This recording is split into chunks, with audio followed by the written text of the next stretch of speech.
देखिएगा, इसके पहले हम लोगों ने क्या सीखा, क्या जाना, इस संज्ञा करने वाले सूत्र।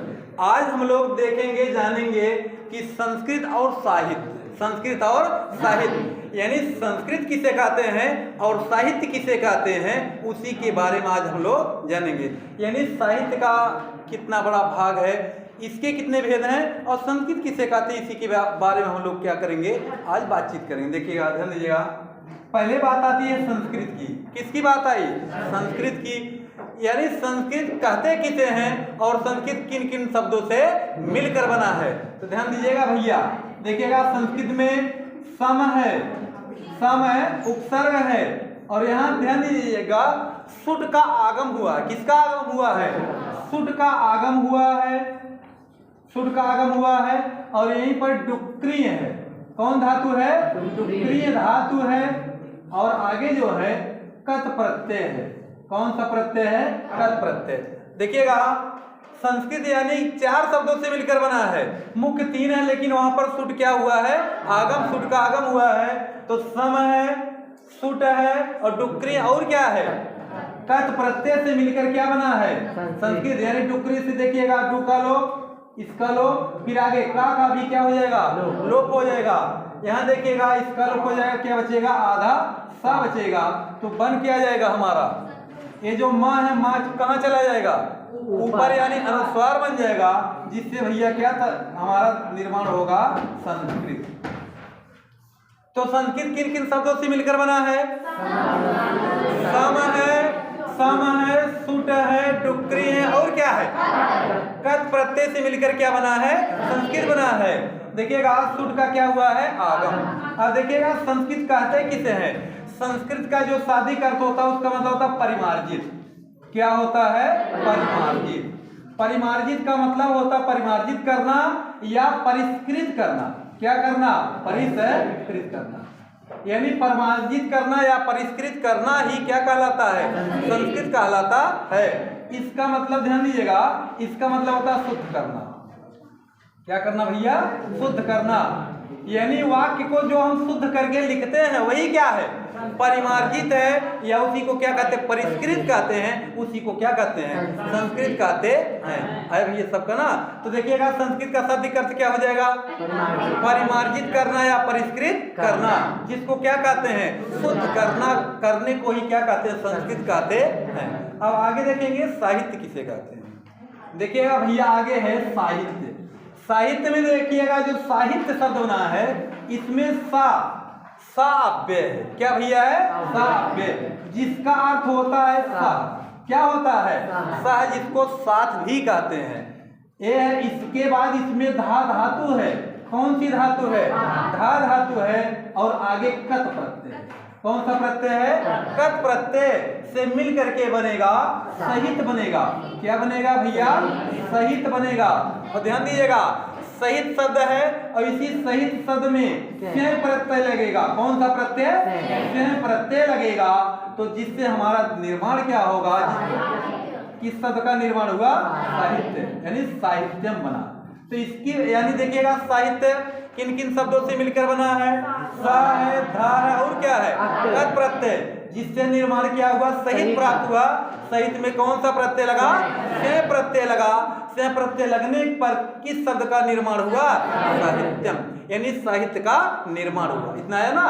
तो अब इसका मतलब देखिएगा, कहा सहितस्य भावा, सहितस्य, सहितस्य भावा, सहितस्य भावा इति, सहितस्य भावा इति साहित्यम। इसका मतलब यह हो जाएगा कि जिसमें सहित का या जिसमें हित का भाव हो उसी को क्या कहते हैं? साहित्य कहते हैं। आया भी ये सबका ना। तो देखिएगा यानी साहित्य में कौन सा प्रत्यय लगा? यहाँ देखिएगा पहले ऊपर देखिएगा सा है, धा है, और क्या है? कत। सा अव्यय, धा धातु और कत प्रत्यय से मिलकर के क्या बना? सहित बना। सहित में से लगेगा तो क्या बनेगा? साहित्य। यानी सहितस्य भावाइति साहित्यम, जिसमें हित का भाव हो या हित के भाव को ही क्या कहते हैं? साहित्य कहते हैं। अब आगे देखेंगे साहित्य के कितने भेद हैं। अब देखिए भैया साहित्य के कितने भेद हैं? तो साहित्य के 2 भेद हैं। साहित्य के कितने भेद हैं? 2 भेद हैं। पहला जो है, पहला है वैदिक साहित्य। कौन सा साहित्य है? वैदिक साहित्य है। कौन साहित्य है? वैदिक साहित्य। और दूसरा कौन सा साहित्य है? लौकिक साहित्य। पहला कौन साहित्य है? वैदिक साहित्य। और दूसरा कौन सा साहित्य है? लौकिक साहित्य। अब देखिएगा, जो वैदिक है, वैदिक किन किन शब्दों से मिलकर बना है? इसमें वेद धातु है, घय प्रत्यय लगेगा तो बनेगा वेद, और उसी में इक प्रत्यय लगेगा तो बन जाएगा क्या? वैदिक। तो देखिएगा वेद शब्द है। कौन सा शब्द है? वेद शब्द है। और इसी वेद में ठक प्रत्यय लगेगा। कौन सा प्रत्यय? ठक प्रत्यय लगेगा। इसका लोप हो जाएगा, शेष बचेगा यहाँ ठा। ठा के स्थान पर क्या आदेश हो जाएगा? इक। और ध्यान दीजिएगा, जहां पर इक प्रत्यय लगता है वो अपने पूर्व वाले स्वर की वृद्धि करता है। जिसे देखिएगा, वेद में इक लगेगा तो वैदिक, लोक में इक लगेगा तो लौकिक, नगर में इक लगेगा तो नागरिक, समुदाय में इक लगेगा सामुदायिक, धर्म में इक लगेगा धार्मिक, समाज में इक लगेगा तो सामाजिक, नगर में इक लगेगा तो नागरिक। उसी प्रकार से वेद में ठक प्रत्यय यानी ठक के स्थान पे इक आदेश हुआ तो इक है, यानी इक आदेश होने पर जो वेद में ए है इसकी वृद्धि हो जाएगी तो बनेगा शब्द क्या? वैदिक। तो यानी देखिएगा, वेद में कौन सा, यानी वैदिक जो बना है वेद शब्द, वेद शब्द में कौन सा प्रत्यय? ठक प्रत्यय लगने के कारण यहाँ ठा के स्थान पे इक हुआ आदेश। आदेश होने पर क्या बना? वैदिक। तो इसकी देखिएगा परिभाषा क्या होगा? वेदेषु, क्या?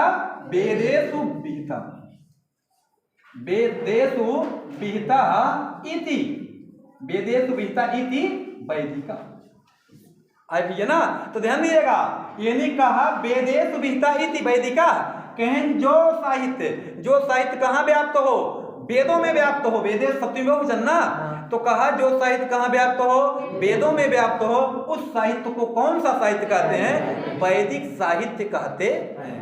अब देखिएगा आगे क्या है? लौकिक साहित्य। लौकिक साहित्य में देखिएगा लोक शब्द है। कौन शब्द भैया है? लोक। लोक में ठण प्रत्यय लगेगा। कौन प्रत्यय? ठण। तभी देखिएगा यहाँ क्या आदेश होगा? इक ही आदेश होगा। क्या आदेश होगा? इक आदेश होगा। अब इसकी जो परिभाषा होगी ये बनेगा लोकेषु, लोकेषु विदिता, लोकेषु विदिता इति, लोकेषु विदिता इति क्या हो जाएगा? लौकिका। यानी जो साहित्य कहाँ व्याप्त हो? लोक में, अर्थात संसार में व्याप्त हो, उस साहित्य को कौन सा साहित्य कहते हैं? लौकिक साहित्य कहते हैं। और जो साहित्य वेदों में व्याप्त हो उस साहित्य को कौन सा साहित्य कहते हैं? वैदिक साहित्य कहते हैं। इतना सबका भैया ना, ये भैया आप लोगों को आया साहित्य के कितने भेद हो गए? तो कौन कौन? वैदिक साहित्य और कौन साहित्य है? लौकिक साहित्य। तो देखिएगा वैदिक जो बना है, वैदिक शब्द किन किन शब्दों से मिलकर बना है? वेद में ठक प्रत्यय लगा तो बना वैदिक। कहा वेदेषु विहितम इति वैदिका, लोकेषु विहिता इति लौकिका, यानी लोकेषु विदिता इति लौकिका। तो यानी जो साहित्य कहाँ व्याप्त होगा? वेदों में, उसे वैदिक, और जो साहित्य लोक में व्याप्त होगा उसे लौकिक कहते हैं। आगे देखिएगा इसके दो, इसके कितने भेद आगे देखिएगा भैया है? दो भेद हुए। कितने भेद? दो भेद हुए। एक भेद का नाम है मंत्र भाग। का नाम भैया है? मंत्र भाग। पहला देखिएगा है मंत्र भाग, और दूसरा देखिएगा है, दूसरा है व्याख्या भाग। दूसरा कौन भाग भैया है? व्याख्या भाग। पहला कौन भाग है? मंत्र भाग है। और दूसरा कौन भाग है? व्याख्या भाग। मंत्र भाग में आपके आएंगे वेद। क्या आएंगे भैया? वेद आएंगे। अच्छा, वेदों की संख्या कितनी? वेदों की संख्या कितनी है भैया? 4। पहला वेद कौन सा है? पहला वेद है ऋग्वेद। कौन सा वेद? ऋग्वेद। दूसरा है यजुर्वेद। कौन वेद है? यजुर्वेद। और तीसरा है सामवेद। कौन सा वेद है? सामवेद। और जो नंबर 4 पर है, नंबर 4 पर कौन सा वेद है? अथर्ववेद। वेद कितने भैया हैं? 4। पहला, दूसरा, तीसरा, और चौथा क्या है? ध्यान दीजिएगा, ऋग्वेद जो है सबसे प्राचीन वेद है। कौन सा वेद है? प्राचीन वेद है। अगर नवीन वेद की बात की जाए अर्वाचीन का, तो अथर्ववेद है। ये कौन सा वेद है? अर्वाचीन वेद है। कौन सा वेद है? अर्वाचीन माने नवीन, यानी नया वेद जो होता है, जिसको अंग्रेजी में न्यू कहते हैं। वही तो कहते हैं ना। तो ये देखिएगा अथर्ववेद कौन सा है, अथर्ववेद कौन सा वेद कहलाएगा, अर्वाचीन यानी नवीन वेद। और प्राचीन वेद कौन है। अब देखिएगा अगर वेद चतुष्टय की बात की जाए तो वेद चतुष्टय में चारों वेद आएंगे।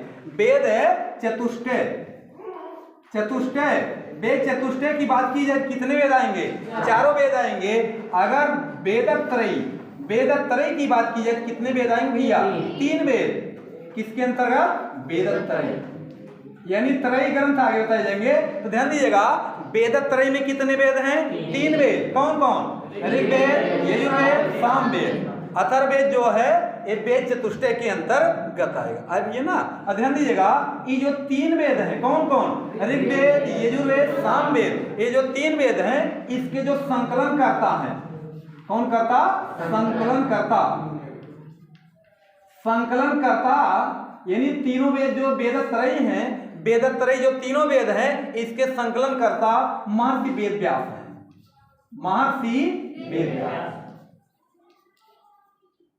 महर्षि वेद व्यास, जिनको कृष्णद्वैपायन भी कहा जाता है। किसको, महर्षि वेद व्यास जी को। तो 3 वेद के संकलन करता कौन है, और देखिएगा जो अथर्व है, अथर्ववेद इसके हैं अथर्वण, एक थे अथर्वण ऋषि थे, इसके किसके यानी अथर्ववेद के हैं। तो 3 के संकलन करता कौन है, और अथर्वण ऋषि किसके हैं, अथर्व। इतना आईपीएस सबका ना। ये देखिएगा वेद रहा। आगे देखिएगा है व्याख्या भाग। व्याख्या भाग में देखिएगा व्याख्या भाग के भी 3 वेद। व्याख्या भाग के कितने वेद भैया हैं, 3 वेद। ब्राह्मण है, ब्राह्मण है, आरण्यक है, ब्राह्मण आरण्यक है। अगला तीसरा है उपनिषद। तीसरा क्या है, उपनिषद। देखिएगा ब्राह्मण है, आरण्यक है और क्या है, उपनिषद है। ब्राह्मण के अंतर्गत आते हैं कर्मकांड। क्या आते हैं भैया, कर्मकांड। किसके अंतर्गत, ब्राह्मण के अंतर्गत क्या आते हैं, कर्मकांड। और आरण्यक जो है इसके अंतर्गत है उपासना। क्या है, उपासना। ध्यान दीजिएगा जो तीसरा है यानी तीसरा जो उपनिषद है, उपनिषद जो होता है इसका मतलब होता है ज्ञान। इसका मतलब क्या होता है, ज्ञान। इसके अंदर, इसके अंतर्गत आध्यात्मिक और दार्शनिक दोनों ज्ञान आते हैं। इसी को वेदांत भी कहा जाता है। किसको, यानी देखिएगा जो व्याख्या भाग होता है यानी वेद, ब्राह्मण, आरण्यक, उपनिषद जो होता है इसी को क्या कहा जाता है, वेदांत भी कहा, यानी तीनों को क्या कहा जाता है, वेदांत भी कहा जाता है। इतना है ना। तो ध्यान दीजिएगा वेद कितने, 4। वेदत्रयी के अंतर्गत कौन सा वेद नहीं है, अथर्ववेद। अथर्ववेद कौन सा वेद है, नवीन वेद यानी अर्वाचीन वेद है। अगर प्राचीन वेद की बात की जाए तो कौन सा वेद, ऋग्वेद कहलाता है। इतना है ना। फिर देखिएगा व्याख्या भाग के 3 वेद, ब्राह्मण है, आरण्यक है और क्या है, उपनिषद। अब ध्यान दीजिएगा भैया, देखिएगा जो वेद है इसी वेद से संबंधित आता है वेदांग। वेद कितने हैं, 4 हैं। और अगर वेद की बात की जैसे वेदांग है, किसकी बात की जाए, वेदांग की। देखिएगा ध्यान दीजिएगा वेदांगों की संख्या है 6। वेदांगों भैया कितनी संख्या है, 6। कहीं वेदांग कहते किसे हैं, वेदांग कहते किसे हैं, तो वेदस से, वेदस अंगान इति वेदांगा, यानी कि जो वेद के अंग होते हैं उसी को क्या कहा जाता है, वेद यानी वेदांग कहा जाता है। तो वेदस से, वेदस से अंगान, वेदस से अंगान इति, वेदस अंगान इति वेदांगा, यानी कहीं जो वेद के अंग होते हैं उसी को वेदांग कहते हैं ना। तो देखिएगा कितने वेद हैं, 6 वेद हैं। 6 वेदांग, वेदांग कितने, 6 हैं। पहला देखिएगा है शिक्षा, शिक्षा है, कल्प है, शिक्षा कल्प है, व्याकरण, शिक्षा कल्प है, व्याकरण। आगे देखिएगा है निरुक्त, क्या भैया, निरुक्त। फिर आगे है छंद है, छंद है। आगे फिर है ज्योतिष। अगला क्या है, ज्योतिष। देखिएगा वेदांग कितने, 6। कौन कौन, शिक्षा, कल्प, व्याकरण, निरुक्त, छंद और क्या है, ज्योतिष। अब ध्यान दीजिएगा इसको किसकी संज्ञा दी गई है, जो शिक्षा है, शिक्षा को संज्ञा दी गई है नासिका, यानी नाक की संज्ञा किससे दी गई है, शिक्षा। फिर देखिएगा कल्प, कल्प जो है इसका है हस्त, किसकी संज्ञा दी गई? हस्त। फिर ध्यान दीजिएगा व्याकरण जो है, व्याकरण है मुख, है मुख की संज्ञा दी गई।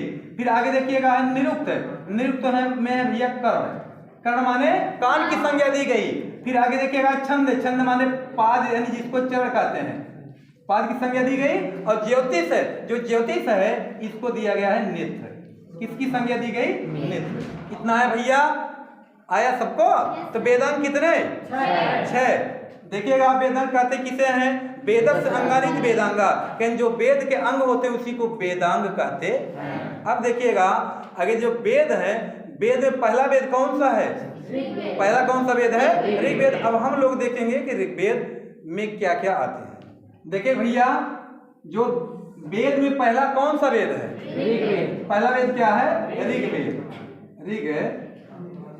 ऋग्वेद कौन सा वेद है? ऋग्वेद। ध्यान दीजिएगा, ऋग्वेद सबसे प्राचीन वेद है। ऋग्वेद सबसे कौन सा वेद है? प्राचीन वेद है। अब देखिएगा प्राचीन वेद है, ये जो ऋग्वेद का विभाजन है, ऋग्वेद का विभाजन 2 प्रकार से हुआ है। ऋग्वेद का विभाजन भी कितने प्रकार से हुआ है? तो 2 प्रकार से हुआ है। पहला देखिए जो विभाजन है, पहला है अष्टक है। पहला क्या है? अष्टक है। और दूसरा जो है ये है मंडल। पहला विभाजन किसमें हुआ है ऋग्वेद का? अष्टक में। और दूसरा जो विभाजन है किसमें हुआ है? मंडल में। अष्टक, इसमें देखिएगा 8 अष्टक हैं। कितने अष्टक हैं भैया? 8। किसमें? ऋग्वेद में 8 अष्टक। और एक अष्टक बराबर जो है, एक अष्टक बराबर 8 अध्याय है। कितने अध्याय? 8 अध्याय। तो यानी 8 अष्टक हैं, तो एक अष्टक बराबर कितने अध्याय? 8। तो 8 गुणे 8 बराबर कितने अध्याय? 64 अध्याय। ध्यान दीजिए भैया, ऋग्वेद में, ऋग्वेद का विभाजन पहले क्या है? अष्टक में। कितने अष्टक हैं? 8 अष्टक। और 8 अष्टक, एक अष्टक बराबर कितने अध्याय? 8। तो 8 गुणे 8 बराबर कितने अध्याय? 64 अध्याय किसमें है? यानी ऋग्वेद के अंतर्गत 64 अध्याय आते हैं। इतना है ना। आगे देखिएगा मंडल है, इसमें ध्यान दीजिए भैया, यानी ऋग्वेद जो है, ऋग्वेद में कितने मंडल हैं? तो 10 मंडल हैं। ऋग्वेद में कितने मंडल हैं? 10 मंडल। और जो 10 मंडल हैं, 10 मंडल का विभाजन हुआ है अनुवाक में। किसमें हुआ है? अनुवाक में। यानी मंडलों का विभाजन किसमें हुआ है? अनुवाक में। अनुवाक की बात की जाए तो 85 अनुवाक हैं। कितने अनुवाक हैं भैया? 85 अनुवाक हैं। और फिर ध्यान दीजिएगा कि जो अनुवाक है, अनुवाकों का भी विभाजन हुआ है सूक्तों में। किसमें हुआ है? सूक्तों में। सूक्त के बात किया जाए तो सूक्तों की संख्या है 1028। कितनी संख्या भैया है? 1028। और जो सूक्त हैं इनका विभाजन हुआ है मंत्रों में। किसमें हुआ विभाजन? मंत्रों में। कितने मंत्र हैं? तो 10,580 मंत्र हैं। 10,580 मंत्र किसमें है? इतना है भैया ना। तो ऋग्वेद सबसे प्राचीन वेद है। ऋग्वेद कौन सा वेद है? सबसे प्राचीन वेद है। इसका विभाजन किसमें? 2 प्रकार से हुआ है। पहला क्या है? अष्टक। दूसरा क्या है? मंडल। अष्टक, एक अष्टक में कितने यानी कितने अष्टक हैं? 8 अष्टक। एक अष्टक बराबर कितने अध्याय? 8 अध्याय। कितने कुल अध्याय हो गए? 64 अध्याय। दूसरा विभाजन है मंडल में। ऋग्वेद में कितने मंडल? 10 मंडल। 10 मंडल का विभाजन अनुवाक। कितने अनुवाक? 85 अनुवाक। और अनुवाकों का विभाजन सूक्त में। कितने सूक्त है? 1028 सूक्त हैं। और सूक्तों का विभाजन किसमें है? मंत्रों में। कितने मंत्र हैं? 10,580 मंत्र। इतना भी है ना। तो अब ध्यान दीजिएगा, ऋग्वेद की 5 शाखाएं हैं। ऋग्वेद की कितनी शाखाएं हैं? 5 शाखाएं हैं। और जो 10 मंडल हैं, 10 मंडल के देवता भी हैं। 10 मंडल क्या भैया? देवता भी है। आगे देखिएगा जो ऋग्वेद है,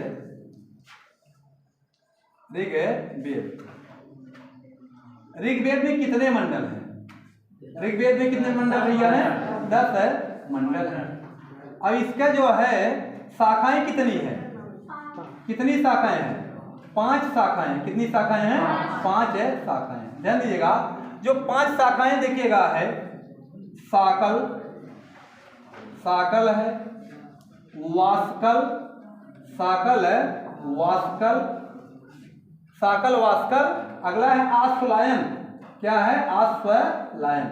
साकल वास्कल आश्वलायन। फिर आगे देखिएगा है मांडुकायन। मांडुकायन।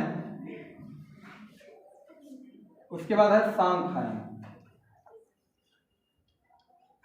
देखिएगा यही शाखाएं, कितनी शाखाएं हैं? 5। साकल वास्कल आश्वलायन मांडुकायन और सांखायन, ये कितनी शाखाएं हो गई? 5। किसकी 5 शाखाएं हैं? ऋग्वेद की 5 शाखाएं हैं। फिर ध्यान दीजिएगा इसके जो 10 मंडल हैं, 10 मंडल के देवता कौन कौन से? देखिए जो 10 मंडल हैं, मंडल कितने हैं? 10 मंडल हैं। 10 मंडल के जो देवता हैं देखिएगा, इसके लिए सूत्र है M G V square. M G V square अभावक। देखिए ध्यान दीजिए भैया, ये क्या है? सूत्र है यम जी वी स्क्वायर और उसके बाद क्या है? अभावक। देखिएगा यम से जो है मधुछंदा है। कौन है? मधुछंदा। और जी से देखिएगा, जी से जो है गृत समद। कौन है? गृत समद है। फिर आगे देखिएगा वी जो है, वी से है वामदेव। कौन है? वामदेव। फिर वा से देखिएगा वी स्क्वायर है ना, वी यानी 2 बार होगा। एक जो है इसके हैं विश्वामित्र है। कौन है? विश्वामित्र है। विश्वामित्र। फिर ध्यान दीजिएगा जो आ लिखा है, आ से है अत्रि। क्या भैया? आ से अत्रि। फिर देखिएगा जो भा लिखा, भा से है भारद्वाज। कौन है? भारद्वाज। और इसके बाद देखिएगा वा लिखा, वा ना, तो वा से हो जाएंगे वशिष्ठ। वा से कौन है भैया? वशिष्ठ है। वशिष्ठ है। और का से जो है, का से है कण्व। का से क्या है? कण्व है। और जो 9वां मंडल है, 9वें मंडल के जो देवता हैं, इसके हैं सोमदेव। कौन है? सोमदेव। सोमदेव जो है किस मंडल के देवता हैं? तो 9वें मंडल। और जो 10वां मंडल है, 10वें मंडल के हैं शूद्र हैं। कौन भैया? तो ध्यान दीजिएगा ऋग्वेद का विभाजन जो मंडल में हुआ, कितने मंडल हैं? 10 मंडल। 10 मंडल के देवता देखिए लिखे गए हैं। क्या लिखा गया? सूत्र यम जी वी स्क्वायर अभावक। तो यम से मधुचंदा, जी से गृत समद, वी से वामदेव, वी से विश्वामित्र, आ से अत्रि और भा से भारद्वाज, वा से का से कण्व। फिर देखिएगा 9वें मंडल का सोमदेव। 10वें मंडल कौन है? इतना है भैया। देखिएगा जो वेद है, वेदों के उपनाम भी हैं। देखिएगा एक तरफ वेद होगा, क्या होगा? वेद। और इसी का उपनाम भी है। उपनाम का मतलब दूसरा भी नाम है, उपनाम। फिर देखिएगा इसी का ऋत्विक। क्या भैया? ऋत्विक है, जिसको यजमान भी कहते हैं। क्या कहते हैं? यजमान कहते हैं। फिर आगे देखिएगा देवता है। क्या है? देवता। देवता है। फिर आगे एक आएंगे ऋषि। चाहे यहां ऋषि कर दे, देखिएगा ऋषि है, ऋषि है। इसके बाद अगला क्या होगा? देवता। देखिए ध्यान दीजिएगा, पहला वेद कौन सा है? ऋग्वेद। कौन सा वेद भैया है? ऋग्वेद। ऋग्वेद है। और ऋग्वेद का ध्यान दीजिएगा उपनाम जो है, इसी को कहते हैं आयुर्वेद। कौन सा वेद कहते हैं? आयुर्वेद। ऋग्वेद को कौन सा वेद कहते हैं? आयुर्वेद। दूसरा कौन वेद है? यजुर्वेद है। कौन वेद है? यजुर्वेद है। इसको कहते हैं धनुर्वेद। कौन सा वेद कहते हैं भैया? धनुर्वेद। और तीसरा देखिए कौन सा वेद है? सामवेद। कौन सा वेद है? सामवेद। सामवेद को कौन सा वेद कहते हैं? गंधर्व वेद कहते हैं। कौन सा वेद कहते हैं? गंधर्व वेद कहते हैं। और नंबर 4 पर अथर्ववेद। कौन सा भैया है? अथर्ववेद। अथर्ववेद को शिल्प वेद कहते हैं। कौन सा वेद? शिल्प वेद कहते हैं। आया? क्या हुआ?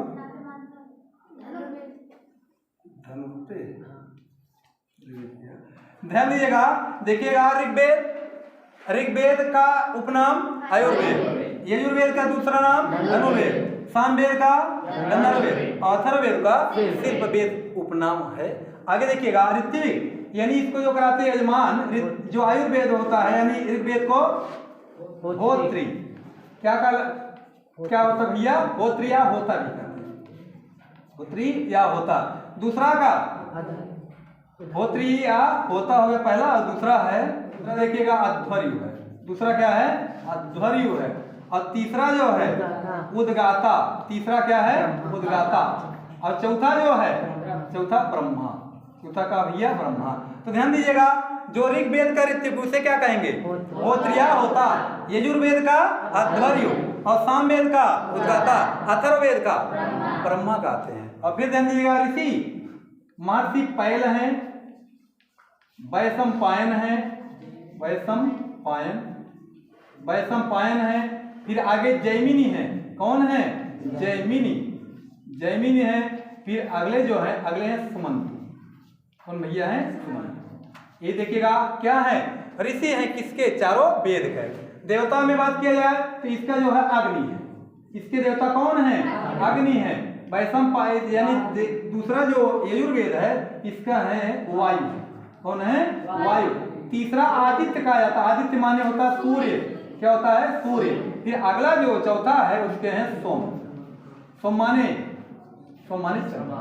इतना है भैया।